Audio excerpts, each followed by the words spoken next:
We were lucky enough that Paul McCartney was on the same night. Linda then was trying to convince us to be vegetarians, Sure. gave us badges and stuff like that. Just before we left, she was saying, that an animal has to die every time that you eat, meat. And I just kind of noticed that she was wearing leather shoes. Welcome. We are Neil, Luke and Dave. 340-somethings reminiscing on the runners and riders of 90s guitar music. We look at the bands who soundtracked our youth on both sides of the pond and interview some of our heroes from the bands that defined a generation. You'll hear about the good, the bad and the ugly of 90s guitar music. This podcast is Stupid and Contagious. Episode 62 of the Stupid and Contagious podcast. This week we're talking to Paul from Frank and Walters. That's a good one. That's coming up. I was thinking actually when I was that it's episode 62, right? I was thinking about podcasts in general. So you sort of pour all your week into a podcast. In our own ways, we all get involved. Get really involved in an episode each week, and then that's done, and then you're on to the next one. And then the other one sort of drifts off. What's your point? Yeah. I don't know what the point is. I don't know what point I'm trying to make. They're there. They're always there. You can revisit them anytime, I guess that's what I'm saying. Maybe I should go back and do that myself. I do sometimes. I was just thinking. You just sort of pour so much into that band for that week, and then you're on to the next one, aren't you? Yeah, but when it's all over, you can go back and enjoy them all. True. Thanks, Dave. When you've retired. But anyway, what's everyone been up to this week? Luke, well, we've seen what you've been up to. Hanging out with old China Drum. Hanging out with Adam and China Drum. Yeah, that was great. Yeah. So we just sort of see them in Tokyo on Friday. Brilliant performance. Yeah, really good. Yeah, look good on the video you put up. Yeah. Blown away pretty much. And all there's 3 or 4 Japanese support bands, and they were all amazing as well. It's just really good night. Really good. And were you hobnobbing that with them all? Well, I mean, it was a pretty small venue, so I mean they were just there, There's no backstage or anything. So yeah. So I had a chat, met the band, had a chat to Adam. It's great. Yeah. I was hobnobbing, Dave. Nice. Yeah. And also knob hobbing. Didn't need to know that. Knob hopping. Knob hopping. What, hopping from one knob to knob? So it works. Well, each their own. Nothing wrong with that. Picked up a t-shirt. It's a really good night. It's brilliant. What, China Drum t-shirt? China Drum t-shirt. Oh yeah. Wearing now. Special just for the run of dates in Japan, just like 4 dates. On the back. So do you get that free? You have to pay for it. No. I wanted to, right? You got to support the band. If they're coming all the way over here, it's got to cost them a bit of money, right? Well, you didn't. So, you got them for free. Well, I felt a bit bad about that. He did put us on the guest list very kindly as a friend of the show. So I felt a bit bad about it, which is one reason why I bought a t-shirt. That's good. That's good. How much did you save? Oh, wow. I did not about not a lot basically, because I had to pay a little bit. You had to pay you had to pay a drink charge and then a little extra anyway, even on the guest list. And good. So I didn't really save that money, but I wanted to support the band, That's good. It's all good. Good stuff. And it was great. So a drink charge, is that just buying some drinks? Yeah, a lot of venues have it. So you get a drink charge basically. You have to pay for at least one drink basically as you go in. Anything else, Luke? What else? He's been up to anything else? Went out on a hike yesterday, saw a snake, got attacked by leeches. It's not Stand By Me. They were tiny. They were tiny, like little tiny thin wormy kind of leeches. But was it like Stand By Me? That sounds like Stand By Me. It was a little bit, yeah. And we had to kind of take our shoes and socks off and stuff, and it was horrible. Yeah. They kind of get everywhere. Did you get one attached to your balls? Still up your arse. I mean, I didn't. I didn't, but I put one on there anyway. To grab one from the ground and place it on. Good, So though, that was innit? good. Stand by Me. It is good. I don't know why it's good you- because it shouldn't be on paper, should it? What do you mean? Well, it's got no storyline really. They just go for a walk. You can say that about anything. It's a rite Yeah. of passage film, isn't it? Yeah, it's a Yeah. great film. It's the characters, isn't it? Yeah. They're good It's characters. the characters. Oh, it's the whole story. It's really good. I like the bad boys in it with Kiefer Sutherland and stuff. They're quite funny. Dave, what have you been up to?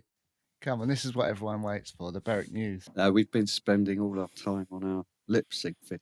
Yeah. Oh, how's it Can we going? tell Is it- people what it is yet or not? Yeah, because by the time this goes out, we'll have Yeah, already too late for them to change. showed them off. Yeah. Yeah. Mm. So come on Okay. then, Dave. So, Give yeah, us the big reveal. Well, we were going to do Common People, Oh, but that's I what had to thought you'd rethink. done. Yeah, we were going to do that. It's a brilliant song, good story, good lyrics. Yes. Dave said he was gonna. This is the funny bit. Dave said he was gonna set the video in Seaford. Is he saying everyone in Seaford is a pikey? some of Is that what the he's saying? rundown Seaford estates? He said he was gonna. No, do I was that. going. Right. I said I was going to go around your estate. Right. Yeah, my manners all right. No, but it was just the kids weren't up for it because Alice was Yeah. going to have to be the the girl in it. She didn't Yeah. want to be. She didn't want to be Oh, seen right. out anywhere doing this. Fair No. enough. So we just did Wonderwall in the end, Oh, Mm. safe. Okay. Where was it filmed? just in a house. Are you on the Did you- guitar? But have you seen? Do you remember that video? Yeah. Just sitting in the studio. It's so funny to watch it now. Such Yeah. pretentious rubbish. So Yeah. it was much easier to take the piss out of than Common People would be. When do we get to see? When's the competition and when do we get to see it? Well, it's Friday, so Friday. night. It's that Friday. this goes out. But I don't know if you're not really allowed to show it, are you? Can't really. No. Can't, No. Show you other can't people's show kids. Wonderful. So you're going around someone's house? Is that how it's going to work, or are you in the village hall? At someone's house, and then we'll show all the videos there. Have Bit a of few knob hopping. drinks. As usual. Well, good luck, man. Are you taking We'll be the? rooting for you. Is it like a buffet as well? Do you take eat £5 loaves and brie and stuff? No. Yes. Is there a charcuterie board? No, we usually take like a goulash or something warming because we'll be in the Of garden. course you fucking do. Just a goulash, yeah. People will be expecting a goulash from us. They will. You They will. better get one Yeah. going then. Fucking Yeah. goulash. Sort of goulash. The fuck. I've never had a goulash. I don't even know what it is. Oh, it's nice It's basically soup. Right. Posh soup. with slow cooked meat in it. Yeah, posh Yeah. soup. It's like a stew, I guess. Yeah. Yeah, it's a stew. Right. It's probably Hungarian for stew, isn't it? Probably Probably. right. Yeah. Yeah. Yeah. How do you transport the goulash to the venue? Using pot. hands and arms. Right. Right. But what if Right. they try to steal your Le Creuset and they don't give it back? That wouldn't happen, and we don't have a cruiser. Oh, of course you do. Oh well, next week find out the results then, do we? Yeah. Is it voted on there? So there and then. So that's Friday night, is it? So results will be then. All right. So by next Yeah. week you'll be able to give us an answer. All Yeah. right. Good luck, man. All right. Well then, Cheers. make sure you bring the trophy along next week if you do win it, and we'll hold it aloft. Yeah. Man, what if we don't get one? It's the taking part that counts. Don't worry about it. I mean, we'll be disappointed. The listeners will be disappointed. I'm sure. is what I it mean, your is. kids are going to respect you a little less, but don't worry about it. You know. Yeah, I they'll don't get think over that's it in possible. time. Neil, anything to report? I have got a little bit to report. I bumped into Nicola, old school friend, in the kebab house the other night. Nice. And I was just thinking, I wonder when the last time was that we were both in that kebab house and how times have Right. changed in that time. Yeah. The Yeah. kebab The house kebab house hasn't. hasn't. It's the same. Yeah. It's still got that seat that runs along the whole sort of side of it. Mm. That's all the same, but our lives have obviously changed a lot. When do you reckon the last time you were both in there together? I Come on, don't let's know. Put a date on it. It's got to be 90. I'd Six? 95, Five? 96. Yes. So Yeah. a while. Did you have chips and mayonnaise and then get that thing where you can't swallow? No, I only get start that with panicking? I only get You that with still get rice. that? I only get it with rice. I do Oh, still it's get it. But it's rice, only sorry, yeah. rice. I used to do Yeah, egg fried that was rice, right. but I still used to persist in getting it every week. And then he almost died or thought he was dying every time. Yeah. No, that's a rice Mind you, thing. I have trouble when I eat peanut butter and stuff like that. There And you go, yakisoba, I get that. I get like a Triggers it. bit like a Yeah. stodgy throat. Yeah. Yeah, well, it was You rice to me, shouldn't not have it just. then, should you? I think I probably would have had the same meal that I would have ordered back in the day. I had chips and pita bread, which I think I always used to get anyway. I never really Yeah. went for the burgers and stuff. See, I probably did have the same order. I'm not sure if she did. She went for a burger. I'm not sure if that was her 96 order as well. But it was So good hang to on, see did her. you Would it be? bump into her or Yeah. were you there on a date? No, she's married. Oh, I went to yoga and she'd been kickboxing, and I think we both couldn't be bothered to wait. cook. Back up. What do you mean you went to yoga? I go to yoga 2 times a week, man. You didn't tell us this. Oh, I thought everyone knew. Yeah, I like a bit of yoga. well, I knew. Sorry, I didn't pass it on. I had no idea. Yeah. How's that? It's Shocking, isn't good. it? No, I It is shocking. recommend it Is to it anyone. like exercise yoga, or is it like wanky spiritual, like fucking Well, it's a bit of both. guru yoga? It's quite intensive, the exercise bit. It is quite hard, but then you do get it's called yogic sleep at the end, where you just sort of lie down. Fuck, you know. It's What good happens though. in yogic sleep? How is yogic sleep different from lying down? Because it's just, you get taken on a journey, don't you? It's good. She's No, you very don't. good. She's a very Does she good realign teacher. your chakra? She does. I do like going. Yeah. I recommend it to anyone. But I think it is good exercise good, as man. well. You do feel better That's afterwards. good. So anyway, Yeah. I did that and then went down there, and Nicola had been off on her exercise trip doing some kickboxing, and we bumped into each other in But does it kebab shop. negate the point of the exercise if you're going to the kebab shop after? Yeah, probably. Yeah, we both said that and laughed. Yeah. But this is a bit scary. So she's gonna be a grandma. Oh wow. Yeah, Oh, we're getting wow. to that age. We are. Talking of that, you know Nile Rodgers? I His hate mum Nile Yeah, are you Rodgers. obsessed with Nile Rodgers? His mum was 14. Is it? 14 He's when what? she had him. Is that Yeah. right? His mum was 14 when she had him. I see. I stand by, because I heard another interview with him the other day. I just hate the way he just talks about how good he is all the time, and he was doing it again on this interview, just saying Well, how it is good. Yeah, I know, but that's all he talks about, how good he is. Most people are quite humble, aren't they? But he's not at all. Apart from that, I've had a bit of a soft rock week this week. I've been listening to a lot of REO Speedwagon, Cutting Crew, that sort of thing. Nice. Oh man, I've been listening non-stop to the new Godspeed You Black Emperor album. Fuck, it's Right. good. Is it? It's good. Yeah, it's probably their I'll have to have best a for listen. I don't know, a couple of decades almost. It's really, really good. Yeah. How do you have time to listen to all that music? I don't understand how people have the time. Well, I don't listen to all of it every day. Why not? Don't have time. But I've been listening to that Godspeed on repeat, basically. It's just great. It's so good. Check it out if you haven't already. All right. So should we get into this week's episode with Paul from Frank and Walters? Should we do it? Yeah. Yes. Let's do it. If you are watching this, then please do comment below and subscribe to the channel.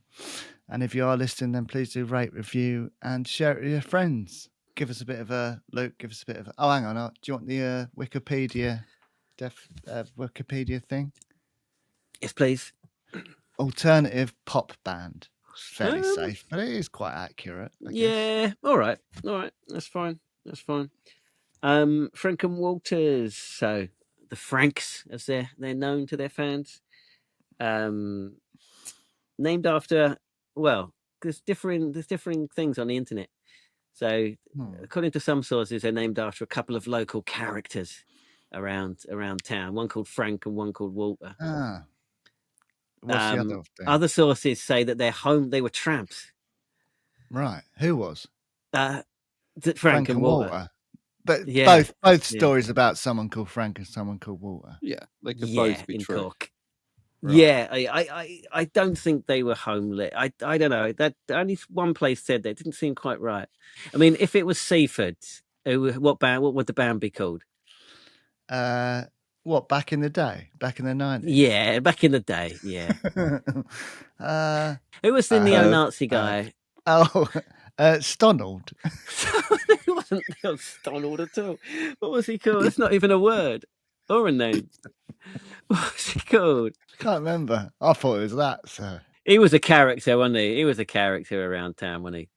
The local yeah, Nazi. Remember once yeah, when we were that's true. in the pub and he was like, he's like, do you know what day it is today? And I'm like, I don't know.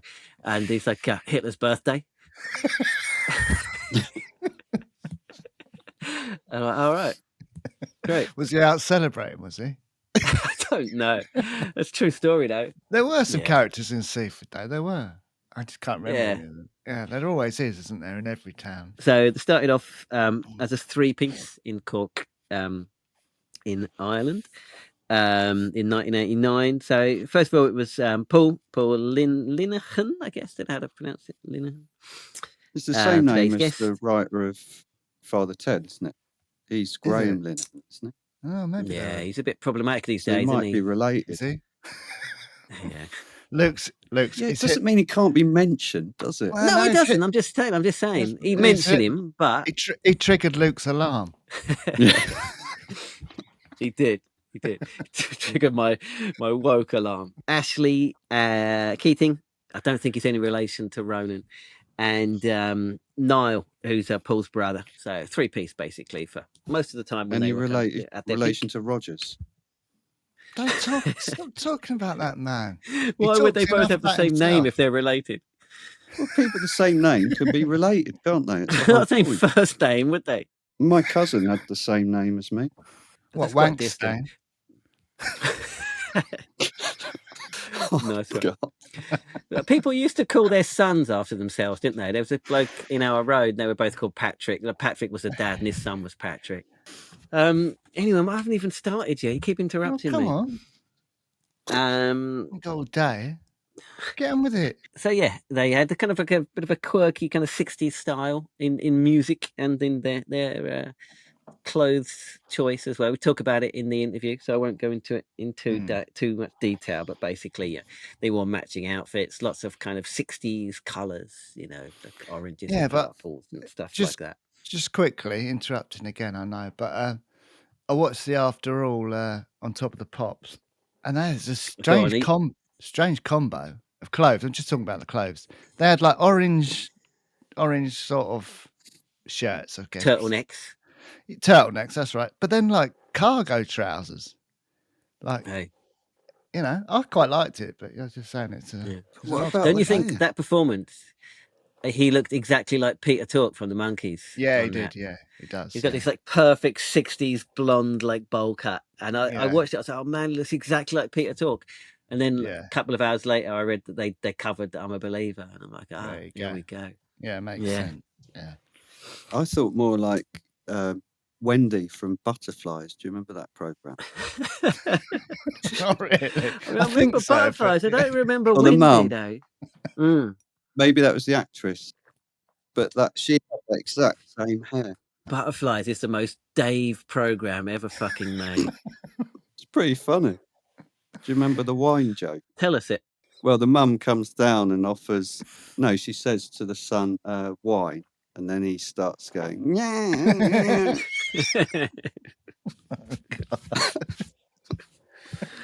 It's good. Do you remember that? No, but I like it. Fucking Butterflies. Yeah. So yeah, they played around Cork for a short time, but they pretty quickly moved to London in order to make it in show business. Yeah. And again, we go into it in the interview, so we can talk about it a bit more after, I guess. Yeah. Started releasing stuff. Released it on the interesting record label called Setanta Records, which based in London, but they had lots of like Edwin Collins on it, he's Scottish, of course, and loads of kind of other Irish bands that had relocated to England. Divine Comedy were on it a bit later and stuff like that, which is Yeah. interesting for a record nerd like me. Anyway, started putting out singles, toured with Carter, and yeah, starting to make a name for themselves. And then they had their big hit in 1992, December 1992, with After All, which I guess everyone listening probably knows, right? To that, do you think of Proclaimers when you listen to it? No. I did. It's the end of that one. Why? I thought it really sounded Proclaimers-ish when I was re-listening to it this week. Right. It's a great song, though, isn't it? The single it's version, brilliant produced by song. Ian Broody. Yeah, it's brilliant. Got to number 11 in the UK, number 5 in Ireland. Put on the Loaded compilation, which we've talked about a few times. Yes. I think that's where I first heard it as well, on that. And it was named as Cork's favourite song a little while ago. Right, yeah. So that's good, there you go. And apparently it was rediscovered in 2018 when it was used on a program called The Young Offenders, which I've never heard of, but that's what the internet tells me. And just a great song, basically. Perfect love song. It is. It is a great song. Also around this time, they were supported by Suede and Radiohead, and very famously had Noel roadie for them for a very short period when they were touring with the Inspiral Carpets and lost their own roadie. I hope you ask him about Noel in the interview. Oh, well, wait stay tuned to find out. Is there another page in the dossier? Yeah, indeed. Yeah, but just quickly, it's quite funny because every time we release a podcast episode, I get... Oh, it's an earthquake. Fucking hell. Quite big. Oh, brilliant podcast material. Yes. We heard it. Nice one. Yeah. Yeah. Oh, your record's rattled. Fucking hell, it did an earthquake. Oh, that's right. Stop now. Do you have to go to cover? I'd get under your desk, mate. We've got to be the only podcast this week with a live earthquake on it. We must get some more viewers from that, surely. It's only a little one. It's all right. It's fine. I'm not worried about you. It's just good tremor. viewing. I'm worried about him. Thank you, Dave. It's fine. It wasn't too big. Did hear it. Cool. Yeah. So every time we release an episode, Roger from FMB, he's a big fan of the podcast, and he always sends us nice messages and emails. Brilliant. And they've nearly always played with someone that we talk about. So it's amazing how many bands that they played with back in the day. They were part of that whole fabric, weren't they? Yeah. Must have played. I guess they probably played with them. Well, we'll see. We'll see. We'll find out. Yes. Let us know, Roger. Yeah. You're all right though. You don't have to jump under a table or anything. I'm fine. It wasn't a big one. Yeah. Fucking hell. It's it's normal over here, isn't it? Is it? Yeah. I haven't had one for a little while, but yeah. And we got a few Japan-based listeners these days. I hope they're all right. on the Facebook page, which is great. Yeah, they might have been somewhere a bit nearer the epicenter. Hopefully not. But one's down south and one's up north. The couple that are on the Facebook page. So I hope they're all right. At the epicenter, could you fall in? I'm imagining like a hole opening up. No, at the epicenter. No, they don't really have. There's not like faults like San Andreas fault or anything like that. Most of them happen under. It's not under like the sea. those films where a volcano erupts out of the middle of it. It's not like what's that one with The Rock when he's a helicopter pilot? That's so good. Pacific He Rim. doesn't make bad films, The Rock. I think he's amazing. It's good. He's like the best comedy actor going, isn't he? He's all right, yeah. Yeah, released their first album around this time, Trains, Boats and Planes. October 92. Got to number 36 in the charts, doing well. But they didn't really, we talk about it in here, but they didn't really enjoy the whole fame and success thing. Another one of those. Went back to Ireland and took a break, basically. Big old break, wasn't it? Yeah, it was. It was about 5 years. There's an old article from about 2010, I think, that I read, and not 2000, like 2000 maybe, and they talked about having they called it a fear of music. I don't really know what they meant, but that's what they said.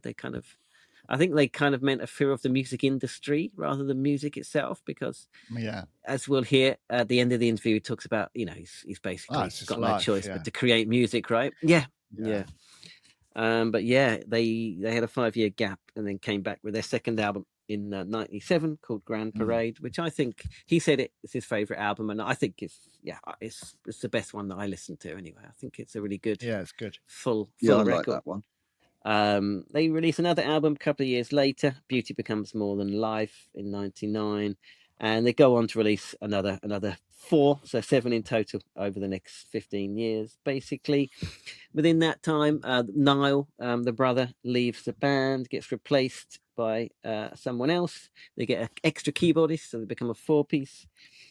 The new guitarist gets replaced again, and I think they pretty much had the same lineup since about 2010, and they've been going and touring. They've got a pretty loyal and devoted following. He says in the interview they play gigs most weekends, and they were named Cork's Person of the Year 2023, which is, again, if after all this time, to be recognised is pretty cool. Maybe there should be a Seaford one. We might get in it. Well, I'm the only Seafordian, aren't I, really? Now? Yeah. Do you think you deserve it? Yeah, probably. I've probably done more for Seaford with this podcast than anyone else has this year. You do mention it a lot. Even though no one's got a fucking clue what we're talking about. So yeah, I reckon I am. I probably would get it. Yeah, I should vote get for it. you. There you go. That's 2 votes. Campaign starts here. Who else has done more in Seaford this year than me? No one.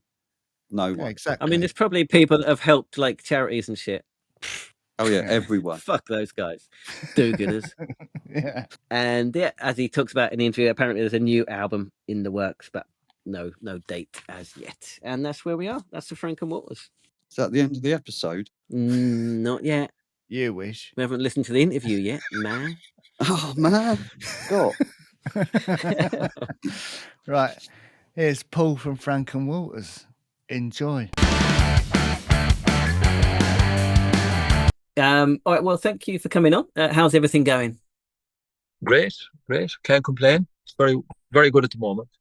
Very good. Are you touring? I think I saw some kind of dates mentioned. Well, we kind of tour at weekends, like nearly every weekend we would kind of do a gig or two, so that's the kind of way. It's the best way to do it for us anyway, because we wouldn't really like, kind of doing a tour, so to speak, like daily.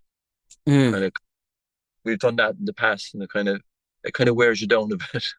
Sure. So we're very happy to do weekends. Like, it's great. Yeah. It's great.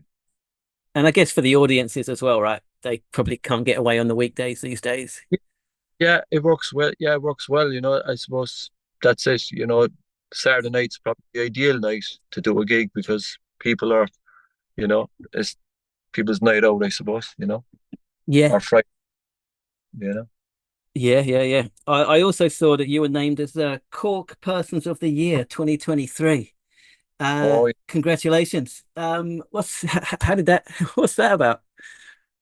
I don't know. I think it was there's just this award that kind of they give out every year to people. They say the Persons of the Year, but like, I think for us we didn't do anything particularly brilliant this year, but I more or less for kind of our achievement through sure. That's what it seemed to be about. So, it's a nice thing, right? It's a nice thing. Is that the first time you've won it? Yeah, that was the first time we entered. We actually, they entered us. It was just, I suppose, and we were a bit surprised that we won, because a lot more people who were kind of doing a lot more important things than us, who kind of entered it, kind of, but sure. But why they chose what they just did. So that's nice. It's a nice thing, yeah. All right. Can you take us back to Cork, late 80s, early 90s? Can you set the scene? What was going on socially, musically, whatever? I suppose back then there wasn't many venues to play in Cork. So when we started out in 1989, we used to have to play kind of outside of Cork. We used to go in places like Kinsale and Clonakilty and Fermoy, kind of just to try and find gigs kind of in these towns. We used to have to kind of pretend that we were kind of a cabaret band, and that we weren't playing original music, that we were actually playing covers.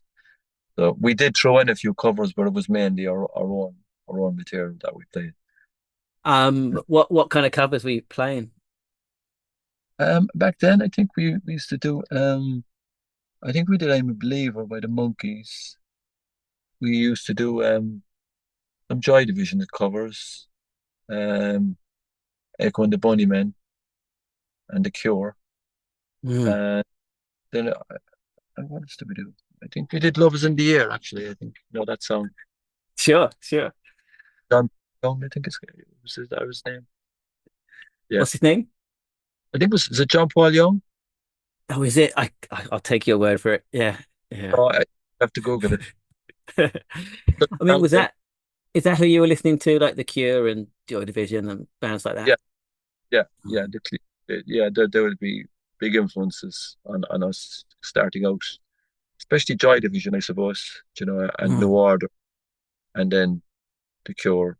But there's lots of bands influenced us. I mean, we're That's very stuff as well. And Bob Dylan and everything. A lot of that's the six. surprising to hear because you're such a happy, upbeat, kind of optimistic band compared to like Joy Division and The Cure.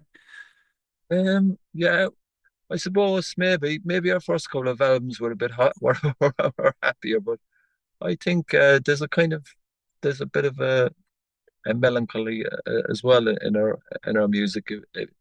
You probably it's there in because we have 7 albums, so it's like Mm. you know there would be kind of a darker side to us as well. Sure, sure. And you mentioned Dylan and the Monkees and stuff. And you had kind of a 60s look going on. Were you influenced by a lot of that? Yeah, we were very influenced by the '60s. Yeah, I suppose like the Kinks and the Beatles and the Stones, and we would have been really influenced by them and the Who as well, obviously. And but then I suppose our image then we probably just we decided to have you know a matching image, like where each of us had the same kind of clothes. And Yes. suppose we just decided it just happened that we just went into a shop and we saw these outlandish kind of clothes, so we decided to wear them, because I suppose you have to make an impact as well when you're in the band. You have to make a kind of some sort of a fashion statement as well, a visual kind of statement, I suppose. But Mm. like we weren't dressing that way to be cool. Do you know what I mean? We were dressing that way to be absurd. We knew we didn't look good. You know what I mean? We weren't trying to be fashionable because that was from the set. We were wearing clothes from the '70s. We were actually the clothes that we wore, like they couldn't even sell them in the '70s. They were old stock from the '70s, so Sure. weren't fashionable and they certainly weren't fashionable in the '90s. Lots of So oranges and purple, right? It's yeah. yeah, Do you think but I mean, did that help to kind of make you kind of cohesive as a group? Gave you like a group image? yeah, I think it did. But when you wear a costume when you perform, it kind of empowers you a bit. And each time that when you put the clothes on, you get kind of geared up psychologically to go on stage and perform, and then you take the clothes off, and like the performance side of things is done then, and you can be yourself because you're not you're not a performer at all times. You know what I mean? You're not that person on stage. Mm. In your real life. So it's just I think that by wearing the clothes, it just enables you and empowers you to perform. Gives you confidence. Yeah, it gives you confidence. Yeah, because you can kind of almost hide behind the the the clothes, and Mm. and and and you can kind of assume a more entertaining persona, and you can be a bit more cheeky, I suppose. Because when Mm. you're yourself, yeah, you probably would be a bit more kind of polite and unassuming or something, but you kind of have to get out there a small bit when you're performing. You kind of, I think, Makes you more of a rock star. let yourself go, like, I suppose. Sure. Sure. Yeah, So did that start really early on, the matching clothes thing? Was that right from the start? yeah, it was, yeah, yeah. That Yeah. started in 1989. We just I think for our first gig, well, no, it was probably about our third gig, I'd say. Our first gig, we wore other clothes, I think. Yeah. Mm. Wow. Wow. So you said you kind of had to go further out of Cork. We had Morty from the Sultans of Ping on the podcast a while ago, and he said it sounded like an exciting time. I mean, were you, and of course, the music's completely different, but were you drinking in the same pubs and going to the same gigs and stuff?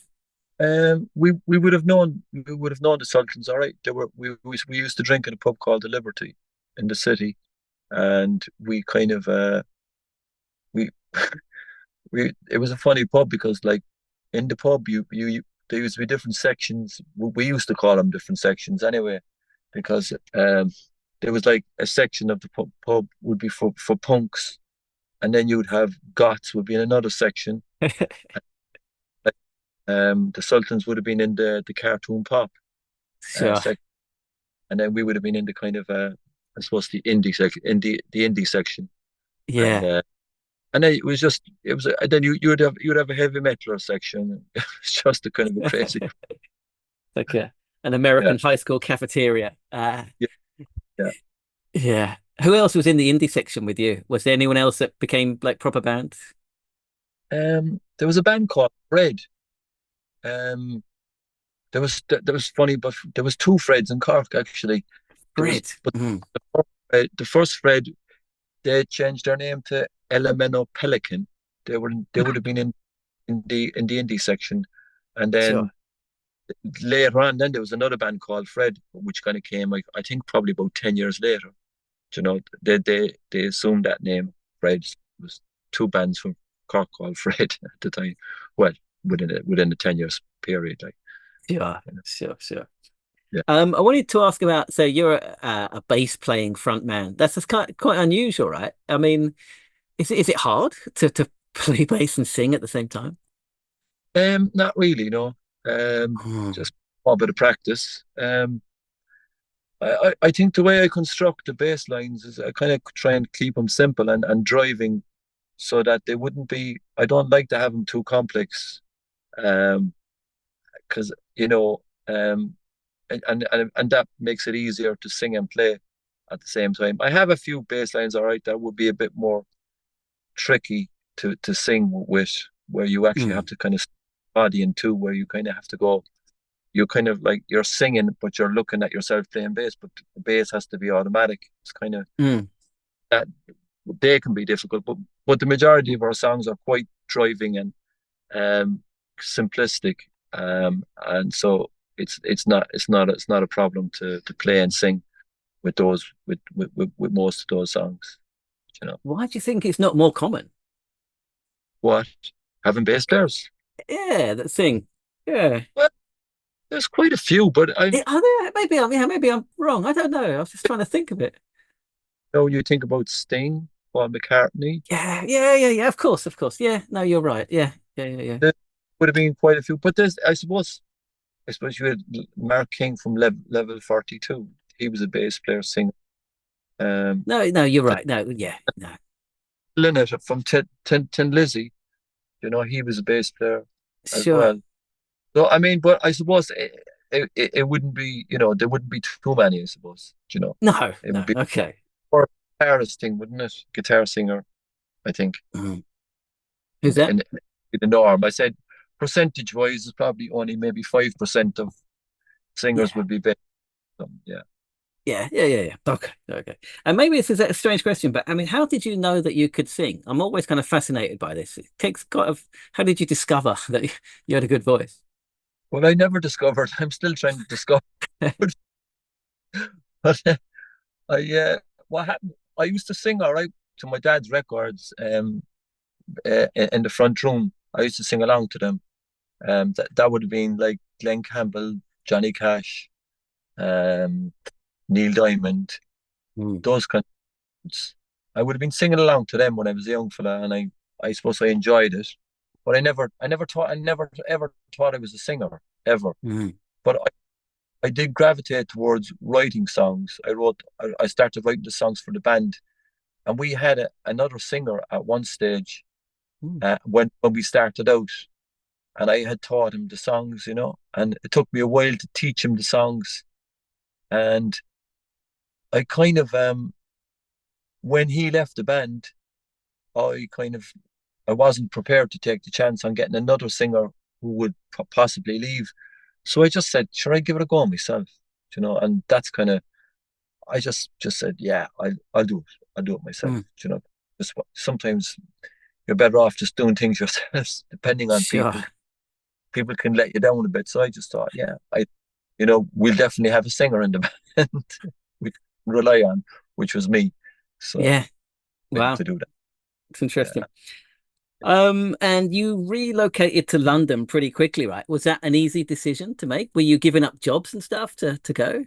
Yeah, we would have been, but it was a very easy decision for us to make because we were, you know, we, we were very ambitious, to get a record deal, and we wanted to have like music as our way of life, as our living.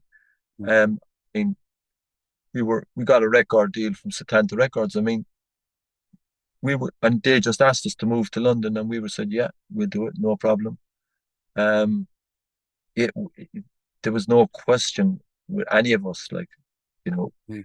we wanted to get a record deal, and that was it. It was just that was kind of our ambition at the time to Mm. to try and play music Yeah. for a living, and we just did it. Would it have been possible to make it if you'd have stayed in Cork, do you think? I genuinely think we wouldn't have. I genuinely think we would have probably split up after about 6 months, I'd say. Mm. Because Mm. even before we got the record deal, my brother in the band wanted to split the band up because he felt that we were going nowhere. And myself and Ashley kind of had to try and convince him that, just to hold on in there a bit longer. And I remember it was after a gig we played in the Lacey House. He wanted to leave the band and give up. And this was only like we were only in the band about a year or something, like, just kind of, yeah. And so, but we just held in there, and then we got a break, and Yeah. kind of we made a demo tape and got a break and got a record deal. So that kind of, Wow. yeah. So I mean, how So was London? So what's this, like 1990? I mean, you kind of 19, landed in 99, 91. yeah, I think around 91, I 92. mean, how was it? What was going on? Were you going out and seeing bands and soaking up the scene? We couldn't afford to go out, to be honest, because uh, the record deal that we got first involved no money, so they Mm. just put out Satanta Records agreed to put out an EP for us, and we moved to the YMCA in Wimbledon, and we lived there for about a year, uh, and we were kind of we had we kind of had we were fed, like we got 2 meals a day, and we had a room and we had a room each, which was brilliant. Like we were delighted. Having your own room was fantastic, and they gave us use of one of the rooms as well as a jamming room, which was very generous of them. And it was like it kind of wasn't a stereotypical YMCA that you might think. It was actually quite nice. It wasn't, it was nice. It was really nice. So it was great. It worked out really well. But there was Mm. kind of cues and stuff like that, which was kind of a bit funny. But you had to go by the rules. But Oh, it you was have to okay. be home. You have to be in by a certain time. Was there a curfew? Yeah, yeah, there was. Yeah, yeah, there was. I think it was late enough. I think it was 12 o'clock or something. But you Still. you had to be up for your breakfast as well. At a certain time.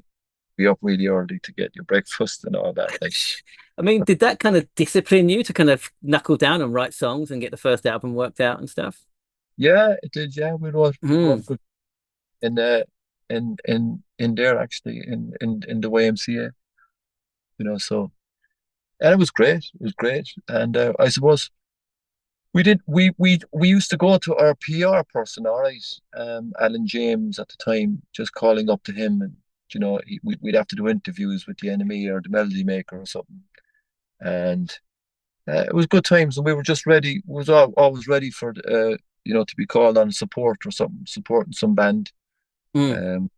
That's how it all kind of I think we really needed to be in London at that time. We really did, because there was just a lot of last minute things, like you'll be asked to play a gig somewhere and you could go. If you were in Wow. Ireland, it just wouldn't have. And it's Sure. same with interviews. An interviewer would want to meet you face to face. And you just you go up and you'd have coffee or something like that, and you'd have a chat. Mm. So yeah, it was definitely for us 100% beneficial to be in London at that time. Sure, You know. sure. You mentioned supporting bands. You supported Carter, the Unstoppable Sex Machine. We've had them on the podcast very recently. Yeah. How was it touring with them? They seemed like the nicest guys you could ever meet. It was amazing. Carter was so kind to us. We couldn't get over how nice they were. And it was just happy days playing with them, and the fans were brilliant, and they were great. I mean, Carter gave us a great I suppose they gave us a great help at the time, kind of because I think we kind of had their fans then, became our fans, and we kind of it was kind of it kind of gave us a leg up, in a sense, so that we could kind of play our own gigs then in London, and people would start coming. So it Mm. was we did a tour with the Inspiral Carpets as well, Mm. and How was that? also brilliant. Again, very nice people, very very nice, really Mm. really nice. Clint Boone and the rest of them, they were really kind to us. And again, we got more fans on the strength of that. Sure. And then we also did a tour with the Blue Airplanes. I don't know if you know them. Oh yeah, yeah.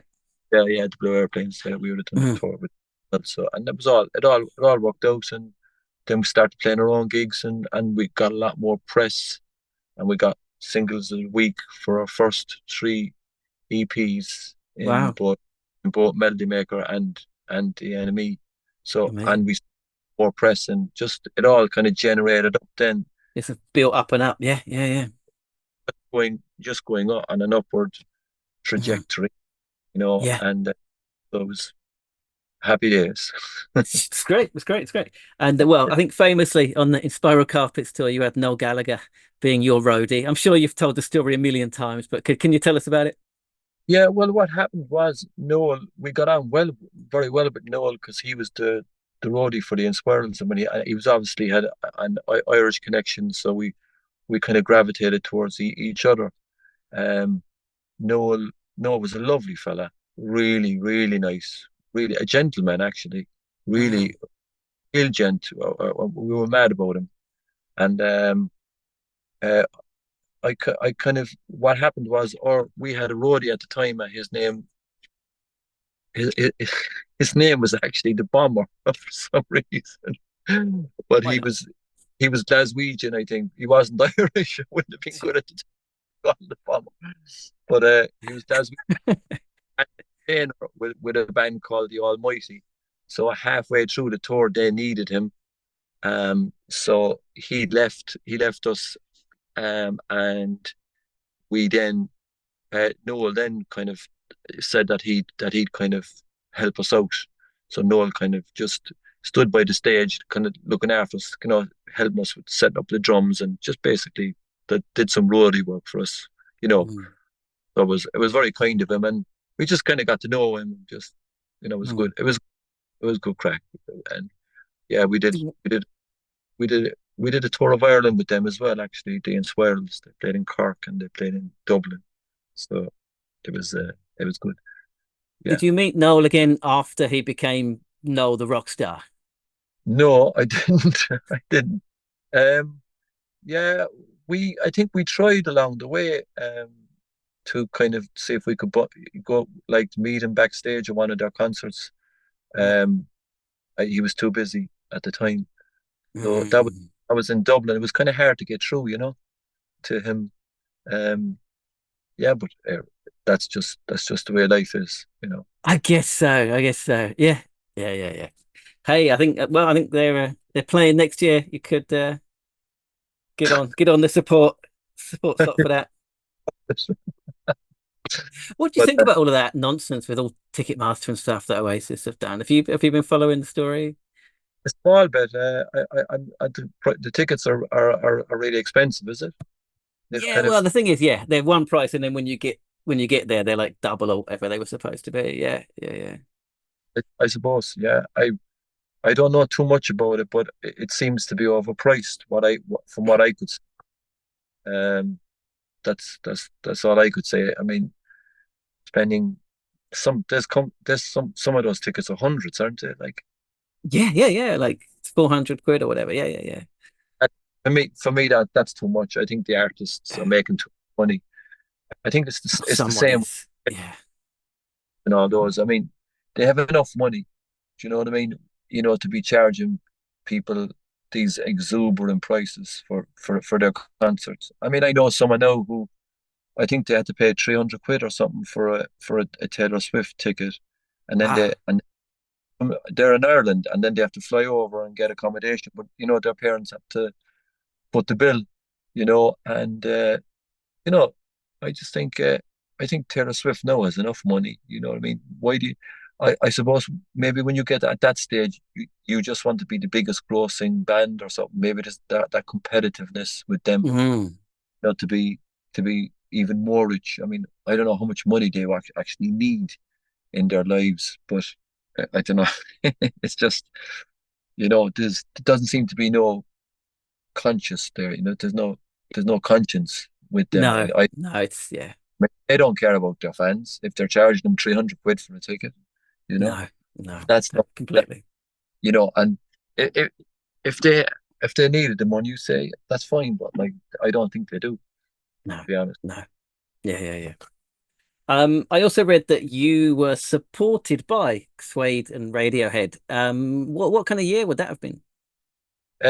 Suede would have been probably just before Radiohead. I'd say that was in '92, early '92. They played with us in the Borderline in London, Mm. and I think they had the girl. Is it Justine Friesman or From something? from Elastica. Yeah. Is that her name? What's her second name? Is it Yeah, Frischman? Frischman. Yeah, yeah, yeah. She was actually in the band at that time. Oh, right. So super early. Yeah. She was playing guitar with them, Mm. and they were great. And obviously Bernard Butler was playing as well. Now, well, I remember they supported us there, and I thought they were great. And yeah, and then in the same year, '92, we had Radiohead supporting us. Yeah, they did a tour with us. Mm. They were very nice people.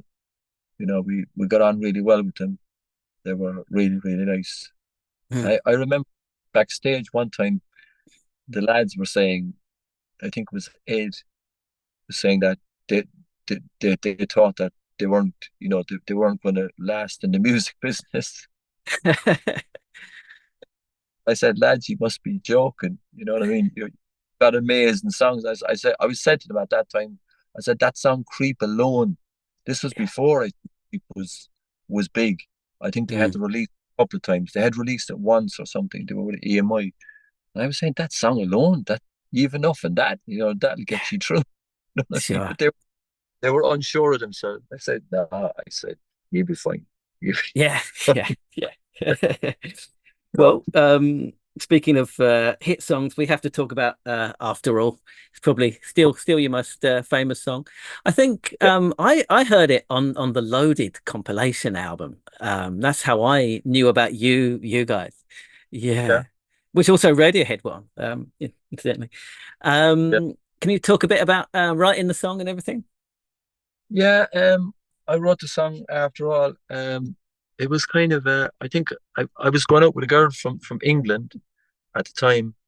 Her name was Katie, and I had met her in '92, and I think we were going steady, I suppose is the word. Sure. And I think I was in Ireland I was visiting my family or something like that, and then I was ringing her. I'd rang her on the phone, and we had some kind of an argument or something about me not being around enough or something like that. And then I came home and I just thought I was a bit upset, I suppose, and I just to try and work out what was going on. I just decided I just kind of started writing after all, and that's how it kind of happened. Oh wow. That was yeah, and it just kind of just I was supposed the whole thing was about what I'm just trying to say that after all I love you, I really love you, and I know we fight, but it'll all be okay. That was the whole thing about it Yeah. kind of thing. So that's how it just Did it came work? about like that. Uh, did what work? Did Did it what give her there? did it give her the message? Oh yeah, I did. Yeah, I did. Yeah, yeah, I did. Yeah, it was. She was delighted with it.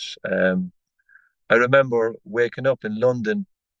One morning she was going off. I was living in near Crouch End, I think, and we were living in a flat, myself and Katie, and she used to have to get up to go to work in the morning, and me being a musician, I'd get up a bit later, because late nights Rock and roll. and yeah, kind of getting out of bed at like 11 or 12 sort of thing.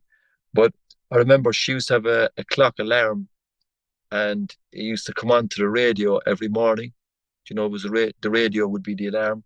So it was, Sure, I yeah, think, yeah. BBC One or BBC Two. But the very first song that came on at 8 o'clock in the morning was After All. Wow. Just before it was a hit. It was it had got the Radio One or Radio Two playlist, and Wow. it was just done. But it was just an amazing feeling waking up to After All, and she was, the person that I wrote the song about was lying next to me, and I'm sure she was Yeah. happy. Oh man, I love that. I love that. It was a good feeling. Yeah, that's great. It's great. We love talking about Top of the Pops on the podcast. So, how was it to play that? It was fantastic.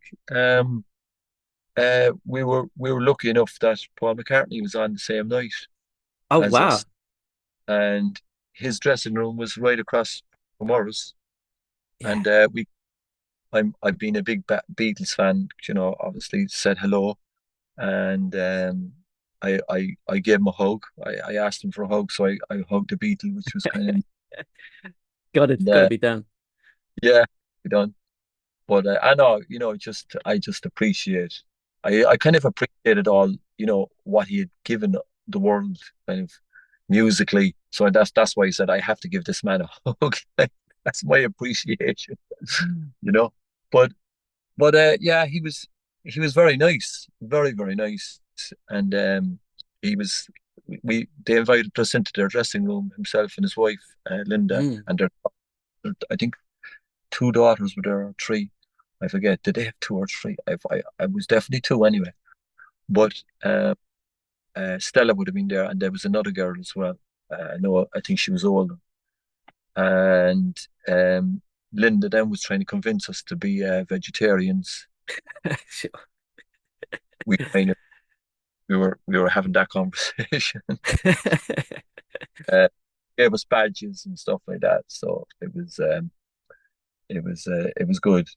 And when just before we left, she was saying, that an animal has to die every time that you eat, meat. And I just kind of noticed that she was wearing leather shoes. Sure. But the animal had to die for your leather shoes as well, did they? And she said, "My God, you're right, they're leather. I'll have to have a word with my wardrobe." That's kind of That's that's good what that you kind of called her out on it though.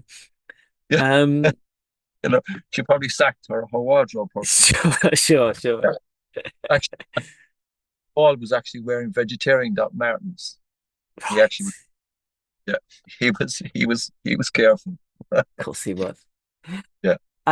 It's interesting, like, but especially, people around our age, it's like every kid's dream to play Top of the Pops. But I'm wondering, like, I mean, did it actually have any impact? Did you get more people coming to your concerts? Did you sell more albums? Did you get recognized in the street? Did it have an impact? Yeah, it definitely did. Mm.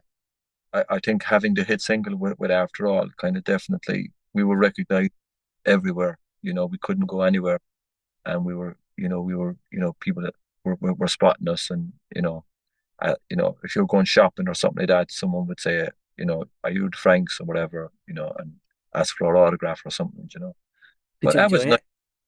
it? It was nice, but I kind of I don't really like the kind of the limelight, to be honest.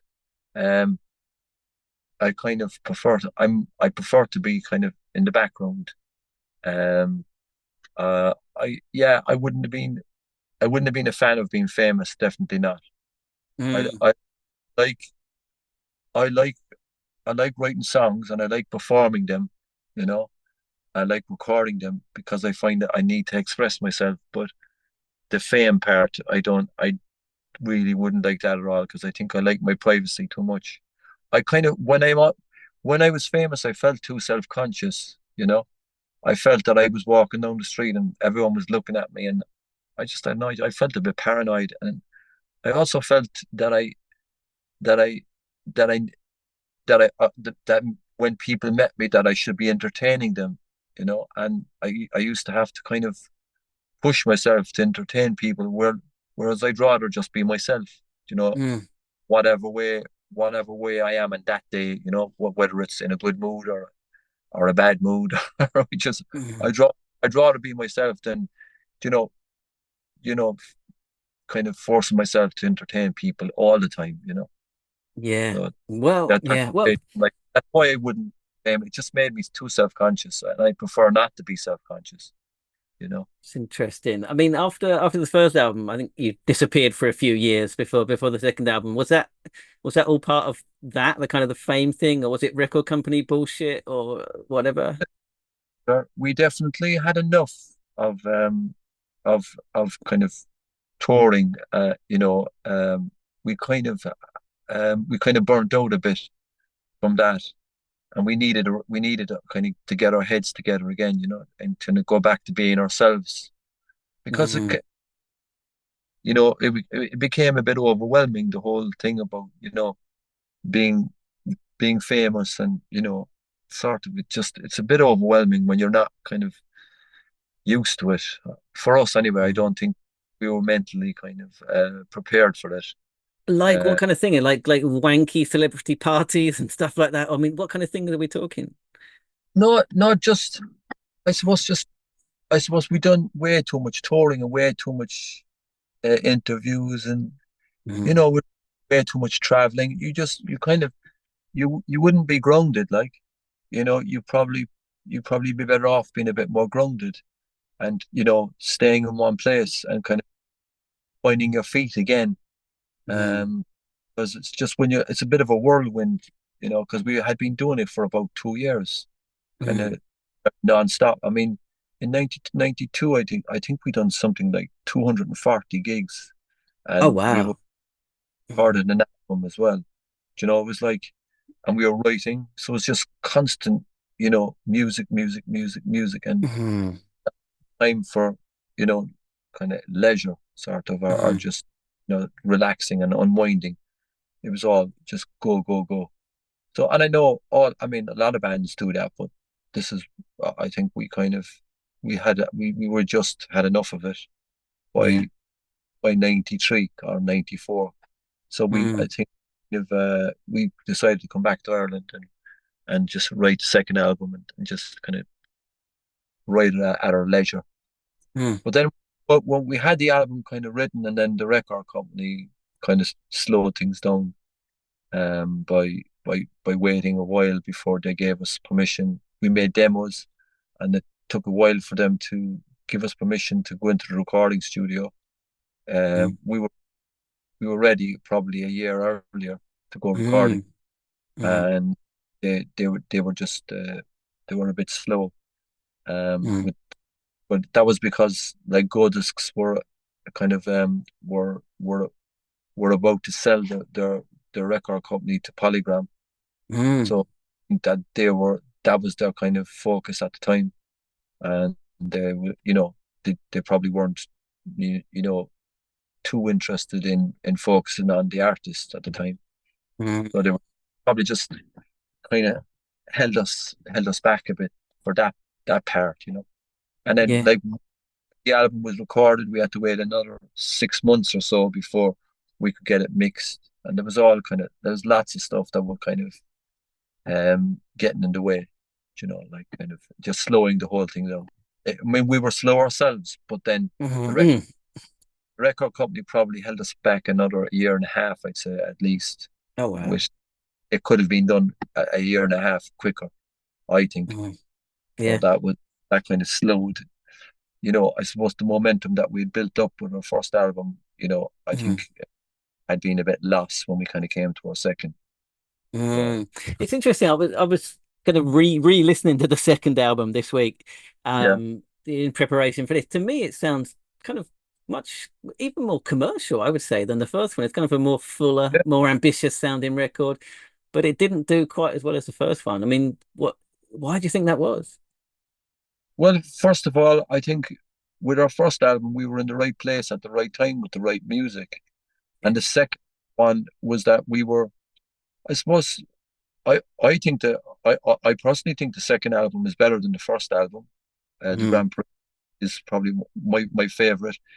That and our last album, a renew, sorry, Songs for the Walking Wounded, they're Mm. my favorite. Grand Parade and Songs for the Walking Wounded. But I think with our first album, we had everything was just going well for us. We were on an upward trajectory. Like Mm. we were in the right place at the right time, playing the right kind of music that people liked. But I think that, I suppose when we came out with the second album, Britpop had kind of taken over, I think, a bit Right. uh, in England. And This is like believe it or 96, 97. not, Is that like 96, 96? Yeah. I Yeah. think. Mm. Yeah. I think that we didn't kind of really fit into that thing. We Right. weren't British. True. And even though our music would have the Grand Parade album would have fitted into it, because a lot of what you would have the characteristics of Britpop music was that it was kind of 60s derivative music. It Yeah. was like Blur, who were kind of taken off the Kinks, and then you had Yeah. Oasis influenced by the Beatles. And our music was like that even from the very start. From our first album, we were Mm. influenced by Kinks and the Beatles. And our second album, then the Grand Parade, we were even more influenced by the Kinks and the Beatles. So Mm. it would have fitted into Britpop, musically, but not to the other part. Culturally. But Is like we that weren't. is that what was different? Was it a culture thing? You weren't like being like lads and that kind of thing? Was that what? No, I just think I suppose we were, we just didn't get that break. Uh, it was just an unfortunate thing. I suppose after all, kind of really helped the first album because it was a hit single, and like we released Indian Ocean and Colors, and they just they just came in just outside like the top Mm. 42 and 44 or something like that. And the record company weren't really kind of pushing them properly anyway. It was kind of, Mm. you're kind of relying on the record company. And as I said, the record company was more focused at the time on on selling themselves to Polygram. So they were probably weren't putting they didn't want to be putting money into maybe us, because they knew that money, they wouldn't be able to reap it, because Sure. Polygram would get the rewards of it. Hmm. So that's kind of what happened, because at that time then they sold the record company to Polygram, Right. and that's Right. kind of what happened. And On the third album, you kind of switched up the sound a little bit. A few more kind of samples and loops and stuff. I mean, what prompted you to change the sound? With the third album, we did it with Rob Kerwin. And we were at the time we were just ready to kind of experiment a little bit more and Mm, let kind of other people kind of have more of an input. We were probably a bit more precious with our first two albums, I suppose. mm, But we were ready. We just thought, you know what, we've done our first two albums, we're happy with them. Let's kind of push the boat out a small bit and see what a little bit of experimentation can do. And we mm, were just a little more open, and Rob was very good for that. Rob mm, Kerwin, very open to put it, to put a bit more a bit of him in the production, like. So yeah, and we were happy that he did. Like, yeah. No, I he was think it works. Yeah, a good, yeah. you know. I mean, you've been going a while, like you say, 7 albums. There's been gaps, of course, there's lineup changes, but I mean, what do you what's the secret to longevity in this game? I don't know. I just think with us, we love it. We love we love playing live, Mm, um, and we love recording and love writing songs. Um, I just find writing songs for me personally, it's cathartic, and I feel that I need to do it because if I don't write a song, I don't feel right in my head. Uh, I think I feel an urge to define my existence at any given time. You know, let's say now, today, this is, you know, September 2024. And I feel like that I need to kind of work out where I am in my life uh, at any given time. And once I've written a song, that helps me to kind of just understand where I am in time, you know. And it just makes me then once I've written the song, I can kind of put into a box, and I've kind of expressed myself, whatever I needed to get out, and I do find it cathartic, mm, and I just feel like that once I've expressed it, I'm really happy, you yeah. know. I just feel a sense of relief. I do. Otherwise, I find life becomes a bit foggy Mm. if I don't define where I'm going and where I'm at. You know, that kind of thing. Yeah. Yeah, that's super interesting. I mean, you're the tagline on the Facebook page and everything is saving the world one song at a time. I mean, do you still believe that music has the power to do that, to save the world, to change the world? Um, well, it saves us anyway. It saves Yeah. me, to be honest Yeah. with you. When I sometimes you kind of write a song just to kind of when something has upset you and there's something or I think what happens is that the thing that forces me to write a song is that I become overwhelmed. Now I can become overwhelmed by something positive, a love song, or I can be overwhelmed by loss, or I could be overwhelmed by, just frustration. And I feel the need when I feel this overwhelming feeling, I feel I have to go and write a song about it, and then I know, and then I become no longer overwhelmed, and I just feel sometimes I try and to kind of express the beautiful things I can, when I feel overwhelmed by something beautiful, I kind of like I try capture that, Yeah. and then it just makes me happy, Yeah. just makes me happy to write songs, and that's the kind of way it works. That's great. That's great. What's the Killian Murphy connection? He chose one of your songs on Desert Island Discs, and I think he's done some narration or something I saw on one of your songs. What's that But about? he done a bit of talking over one of our songs called Stages, Stage. Yeah, and yeah, yeah. that kind of that happened because we kind of met him about probably 10 years ago, maybe more, at a gig, and he was telling us that he was a fan of us and that he used to go to our earlier shows, and he said he was a big fan. And when he told me that, I thought, like, you know what? If you can, if you're a fan, maybe you might. I had the song stages, and I just asked him, would he be interested in doing the talking bit? Because I was doing the talking myself, but I'm better at singing than I am at talking. So he said, look, send me on the song. If I like it, I do it. And luckily he liked it. And he came down to the recording studio then and did it for us, and it was fantastic. We were, Yeah. it was brilliant. Like, there's no one could have done a better job than him. No one on the earth No. could have done it, It's great. Yeah, well, I listened to the Desert Island Disc at the time when it came out, and he spoke very passionately about Frank and Waters and how much he loved Yeah, them. Yeah, I was like, he used to come to our gigs, all right, in Cork in the early 90s. And he was a fan then, I suppose, that's great. That's great.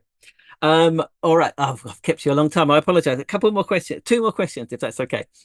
First of all, I mean, you've always had kind of long gaps between albums, but it's been 8 years since the last one. Is there anything else? Is there anything in the works?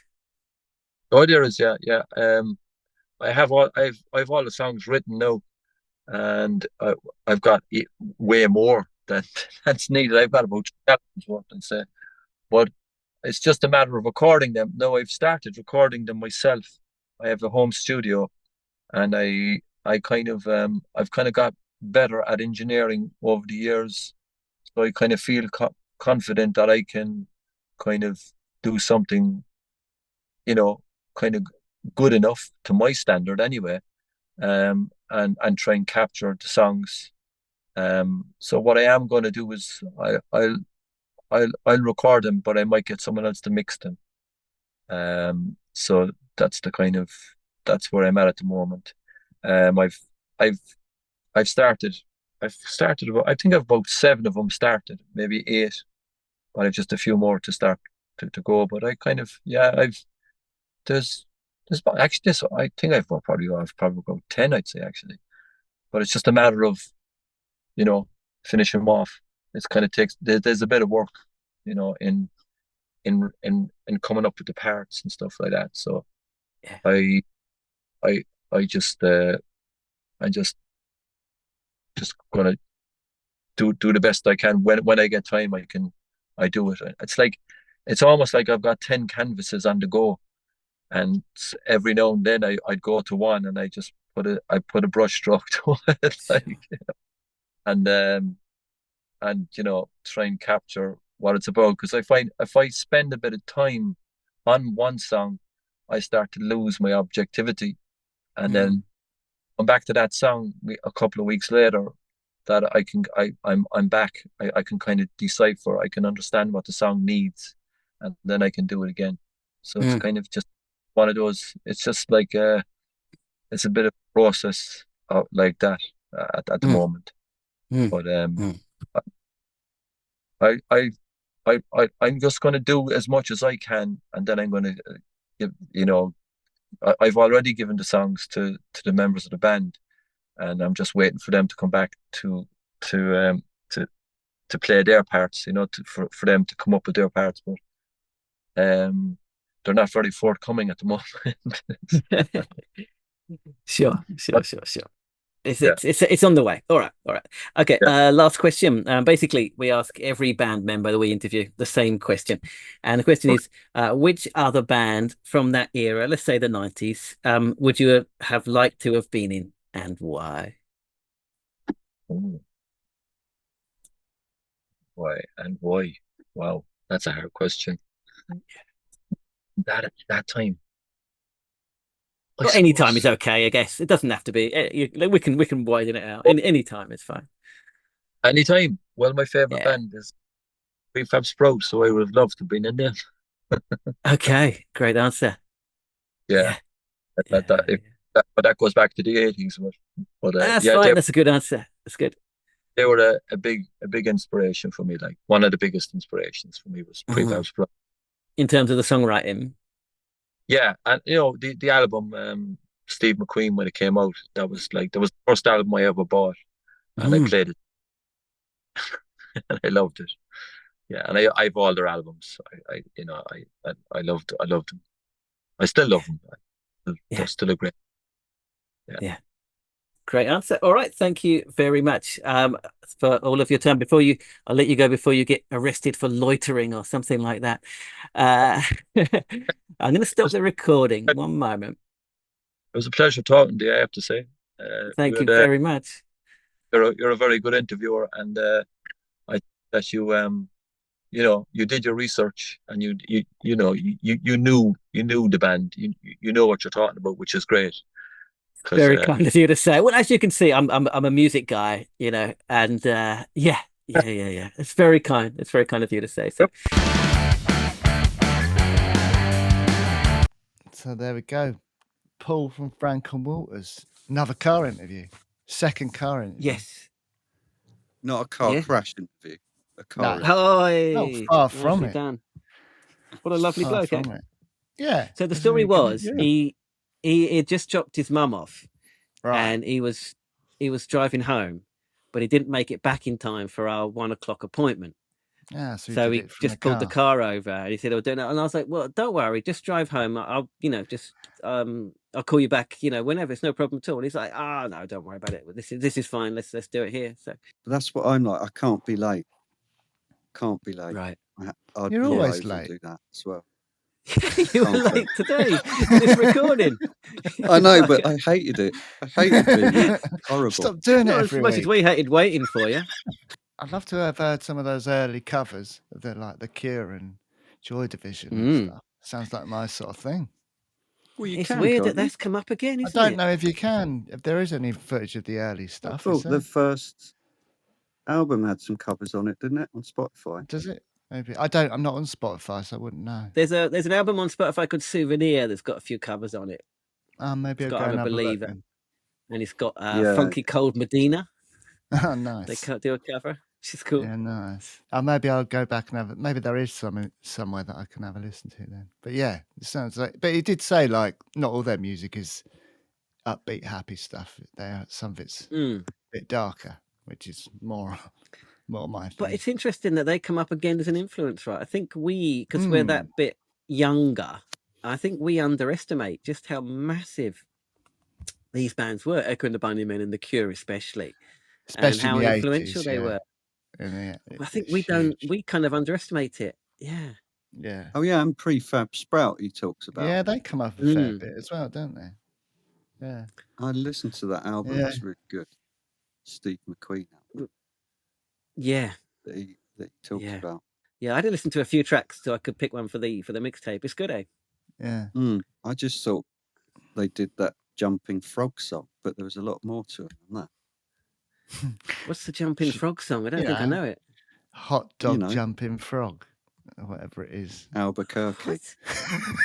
Remember that? No. Sing it for me. I recognise it, Dave. Hot Dog Jumping Frog, Albuquerque. You know that. You're winding me up. I've absolutely no idea what you're talking about. I mean, so far for TikTok, we've got an earthquake and Dave's version of Jumping Frog. Can use both of those. Wow, never heard of it. But obviously, we're quite he said it in the interview, but they make quite a visual statement as a band, the way they dress and stuff. I think people do that these days. I think it's as important. I mean, some bands do, don't they? I guess, yeah, some bands still do it, don't they? Who was the last band to do it well? I just think the first band that comes to my mind is the Hives. Yeah, that's the one that came to my mind too. The Hives. I just couldn't remember the name. The Hives did it very well, didn't they? Yeah. But yeah, to wear an actual uniform, everyone. Well, you had Compulsion. They did it, didn't they? As well. They did, yeah. They did a similar thing, but in a different way. So yeah, I guess bands. I can't think of any really recent ones that did, but maybe not really up with the bands that are around at the moment. Maybe some of them do. I don't know. Yeah, not like completely matching, not like in that kind of like No. the way Frank and Walters do it in like a 60s kind of way. Like you get Yeah, like to a have whole that, uniform type thing. well, like these Animal Men all dressed similarly, didn't they? Oh. But they didn't have like matching. They weren't matching. Do you know what I mean? Slipknot. Got Slipknot. They do. don't they? Slipknot. They do. Yeah. They do it well. I true. love that. I love the whole Slipknot thing. Coldplay do it to a degree, don't they? They wear similar clothes on stage, but they're not all exactly the same. Do they? Do they all wear those cap sleeves that Chris Martin always wears? Where do you even buy those? I don't know. They've got weird clothes, don't they? They probably all get theirs. No, made, he doesn't don't have they? weird clothes. He just has weird sleeves. It's just the sleeve. It's like not even Oh. like a half sleeve. It's like I don't know what it is. It's like is it called a cap sleeve? I don't know, but he has weird stuff. I remember one gig I went to. He had like the armpits cut out of his sleeve. Right. that's It's a good probably good for idea. ease of movement. That's probably Yeah, a good but idea. you know, I don't know. There's always Then you he's can't always get a doing something a patch. little bit. Then you can't get a sweat patch. True. Yeah. Just comes straight Unless out. unless it was, and it just melted it. It was so strong that it melted it, so it didn't start that way. He's got acid BO, hasn't he? Chris Acid Martin. BO. Yes, he does. Chris Martin has acid BO. You heard it here first.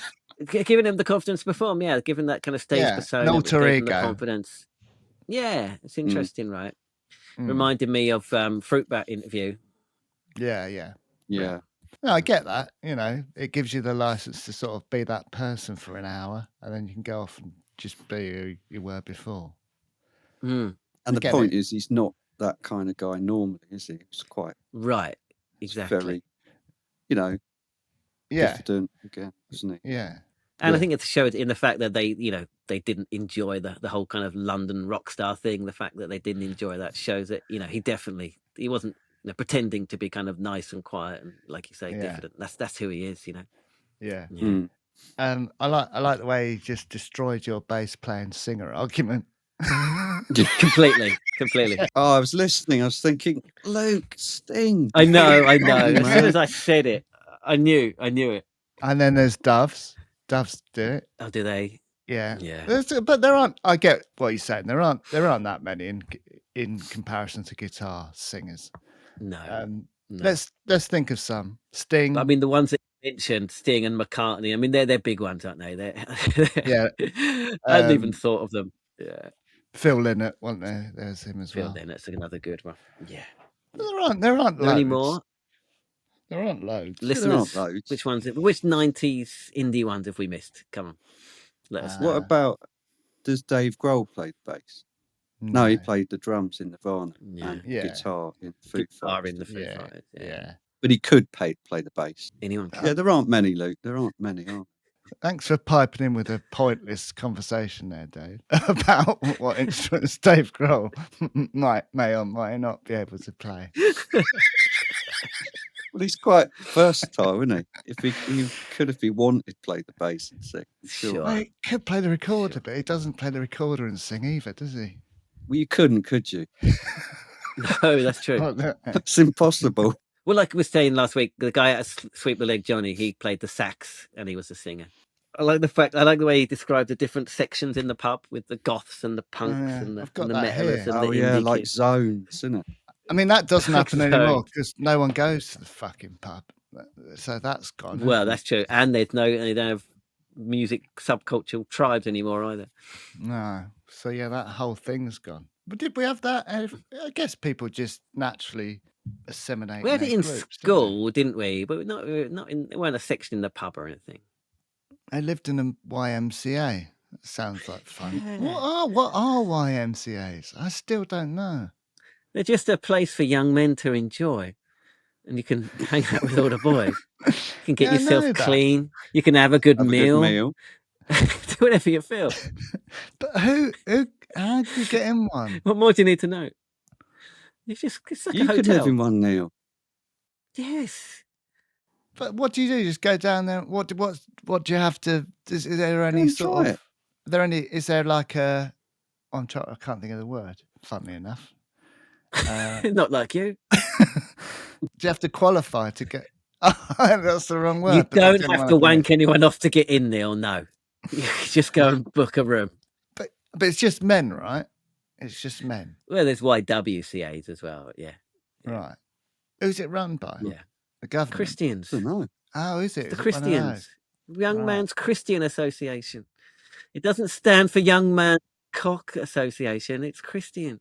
The band, the Christians, run the YMCA. Not the band, the Christians. No. But that was interesting, right? They kind of they had a curfew and they had to get up for breakfast and all of that. Yeah. It's funny. It's quite nice. I wish you'd asked Yeah. what they I had for quite like it. breakfast. Sorry. Yeah, Luke. Sorry. Fucking hell. Sorry. I mean, I missed the hard-hitting questions. I thought I asked an incisive question about whether it gave them the discipline to hone their skills in order to become a succccessful band. So I thought would be an interesting information, but you wanted to know whether they had a fucking. I'd rather know Sorry. about the breakfast.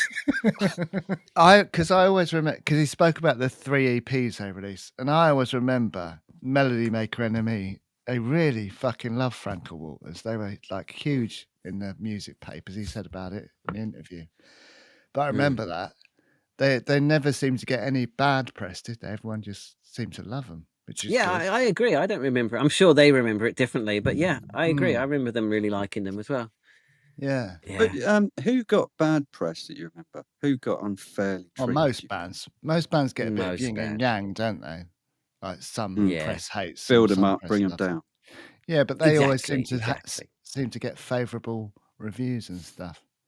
Do remember at the time. But like Smash got pretty bad press, and these Animal Men as well. They after building them up completely, they knocked them down very thoroughly. The enemy with the new wave stuff.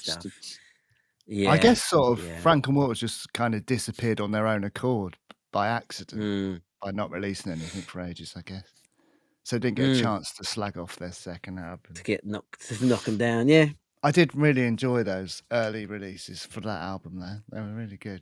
After I'm trying to think of the one that I really liked. It's like Going Round and Round or something. I can't remember what the song was called, though. Someone will know in the group. Let me know. Answers in the comments. I was looking for it this morning. I couldn't find it.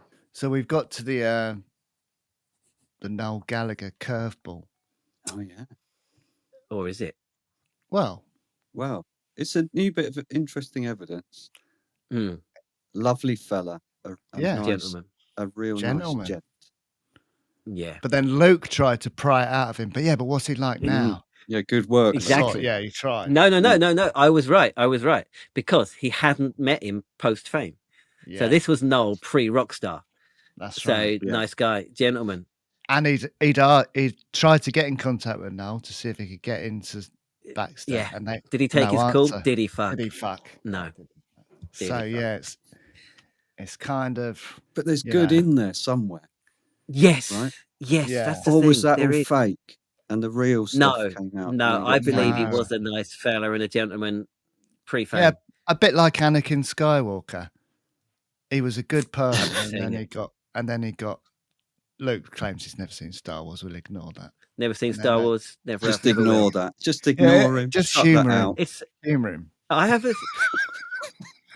I'm not a fucking child. Why would I watch that shit?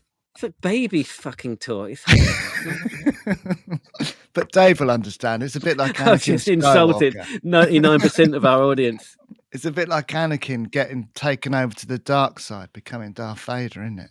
But who's the emperor in this scenario? Music The industry. music industry, yeah. Oh, right. Okay. Yeah. It's a good metaphor, seen isn't that. it? Luke don't know what Shit we're film, talking that. about. You haven't seen it, how do you know? I watched like 20 minutes or something, and I was like, seriously? This is it? This is so shit. I couldn't believe how shit it was. I watched like 20 there's minutes of it. Ewoks. The Ewoks. You know, I got like the Ewoks. I used to like the cartoon, the Ewoks. That was brilliant. So I say the Noel as a wanker still stands. I mean, there's got to be a little bit of a reprieve for him there. We have to accept that he got a... No, we do. That's a plus on the plus I don't know. side of the ledger. I think it's the picture's being filled in, all the gaps being filled in, right? He was just an ordinary, decent enough guy. Nice guy. Got really successful and famous. Couldn't handle it. Into an Became a arsehole. complete tosser. This is a story. That doesn't so mean he's far, a good guy, does it? No, it doesn't. No, but well, we've all got flawed characters, haven't we? Yeah. Deep down, there's a nice Noel, isn't there? Yeah. Yeah. But he crushed him. He destroyed him. Yeah. He buried him. The industry. The industry has killed the nice Noel. There's still time for redemption. I like the conversation you had with Ed from Radiohead, because I think when these bands become like ultra big, you think that they were always sort of destined to be that way, and they must have thought they were always, but they're not. It doesn't. They're all sort of. I think they're all as surprised as everyone else when they go massive. Like they were ready to give up, pretty much. Yeah. I just think it's interesting. It was interesting, eh? Well, maybe like Paul had a hand in it then, because they it's told him to probably carry good on, to have didn't they? someone. Yeah, it's probably good to have Yeah. someone tell you, look, you've got a fucking amazing song here. Yeah, Someone on the outside telling you that's going to give you confidence, isn't it? yeah, Yeah. yeah. I think it's good to remember that these bands, it wasn't all handed to them on a plate. They did work for it, and well, most of them. It could have gone either way. They could have given up, and then we'd never have had Radiohead. It's just those little sliding windows moments, sliding doors. Sliding windows. Oh, mate, you've outdone yourself. People To be think honest, I'm doing it on though, if purpose. but I'm Radiohead had not. never existed, I wouldn't be that bothered. No, I wouldn't really. They're not my favourite band, but I'm just saying it could have gone either way for them. On that, did you enjoy the film yesterday? Have you seen that? Oh, With, yeah. Yeah. Yeah, where there's something happens and suddenly there was no one's heard of the Beatles. Yeah, it's a really good film. Yeah. Yeah, it's really good. Yeah. But it turns out there's a few. It's more than just the Beatles. Yeah. Yeah. There's a few other things that have just disappeared from history. Yeah, It's a good concept, right? it is interesting. Yeah, would people really like those songs if you just sort of sat down and played them in a pub? It is interesting. Well, that was one of the things from that film for me, was realizing actually the Beatles, by today's standards, aren't as good as I thought. Well, I was never. I'm the wrong person to ask. So I'm not a Beatles fan, but yeah. Oh, come on. I'm not. No, really I mean, I Beatles love fan. the Not Beatles. really. I love them, and they were brilliant then. But I think music today is better, and they would have struggled to break that's through more interesting. today. Yeah. They that's kind of probably true. but then if they hadn't been around, we probably wouldn't have had the music we've got now. So Yeah. But the whole film is based on the fact that it's a no-brainer. It's easy. He just sings those songs. They'll become Because they're hits. so good. Yeah. Yeah. And it just doesn't quite work. But I mean, it wasn't just those kind of hit songs. The way they evolved musically and culturally, and everything. They were huge. They were so important. It's incredible. Yeah. They went from "I Want to Hold Your Hand" to fucking Revolution #9 in whatever a few years. It's insane that a band would do that, right? And remain popular, the most popular band in the world. I'm not a fan of the Beatles, but I do recognise their place in musical history. But I think a lot of it was also down to the recording techniques and stuff that came about. Yeah, it was a collaborative. It was pioneered. band, yeah, but also their engineers and producers at the time had a lot to play. Sure. But yeah, that is an interesting concept, though, isn't it? And it's a good film. Yeah. Definitely worth the watch. It is. Speaking of the Beatles, his story about Linda McCartney was pretty fun. He called her out in her shoes.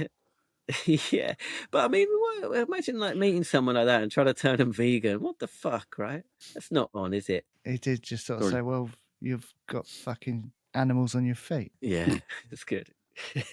Well, you don't have to kill an animal to take its skin off, do you? No. That's true. Just torture it. Dave pipes in with another nugget. And he's tried, believe us. He's always skinning stuff at his house. Won't they grow a new skin? Grab a rabbit from the field behind your house. I'll go and skin that horse. Skin the horse. Skin the horse. Oh, skin the bully donkey. I think that donkey's misunderstood, actually, because I think it's just lonely. Yeah, make friends with it. But back to the McCartney thing, it gave McCartney a hug because he felt he needed to, for the appreciation of the music, right?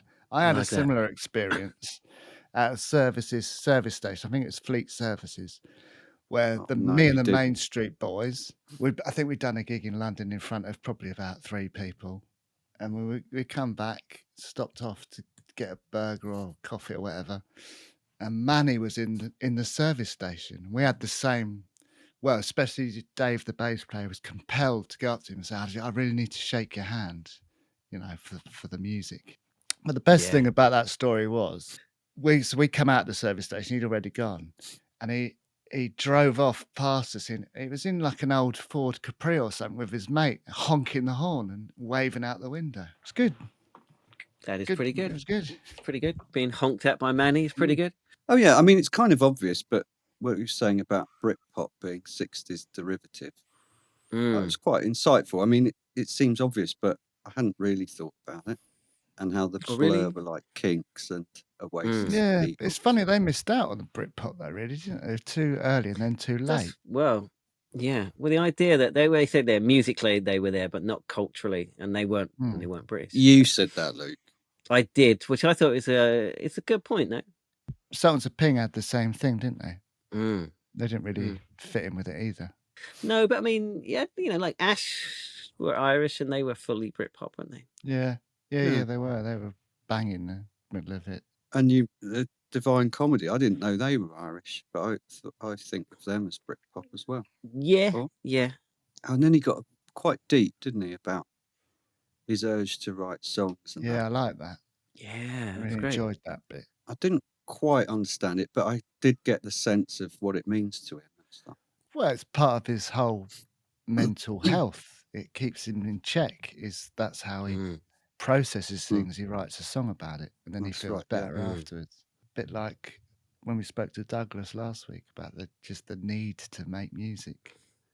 Yeah, the way he was putting it like this, it said at any given time. So it was the fact that it was at this exact time, at this moment, is this song needed to come out, right? It's interesting. Linked to it, I liked his image when he's talking about the new album. I liked his image that he said, working on 10 canvases at the same time. So just kind of going back to a song and doing a little bit and going to another and doing a little bit. I wonder if other people work like that. I think it's always good to step back from stuff like that and then come back to it again. But then again, maybe you lose some of, if you're doing it spontaneously all in one go, you might lose a bit of that if you step away from it. 240 gigs in a year, that's a lot. That's nearly every day, isn't it? Is it? So 2/3 of the year. It's more days than I work. It's a lot. Yeah. I'm not surprised they were burnt out by the end of that. That is a lot. Congratulations for your little comment at the end of the interview about being a good interviewer. I think we've said that ourselves. Yeah, but coming from him, that was nice, wasn't it? But no, well done. It was nice, though. It is nice. We've said it ourselves. So it's nice to hear it from him. So on that note, if you have enjoyed this week's episode, then please do give it a thumbs up if you're watching. Subscribe to the YouTube channel and leave a comment below. Let us know your favourite Frank and Walters songs, albums, gigs, memories. Stick it in the comments below. Let us know any bands that have got singing bass players. And if you enjoyed that and you're new to the podcast, there's 61 other episodes there. A few of the bands we mentioned, Carter, Sultans of Ping, have been on the podcast, so get stuck into those. Yeah, and if you're listening, then please do rate and review it. Also, there's a mixtape made for every episode, so there'll be a link in the description of the episode below to the Spotify playlist. So there's a mixtape to go along with it. So enjoy that. Next week's a wang, so we'll let you know what that is in the Facebook group. That's it from us this week.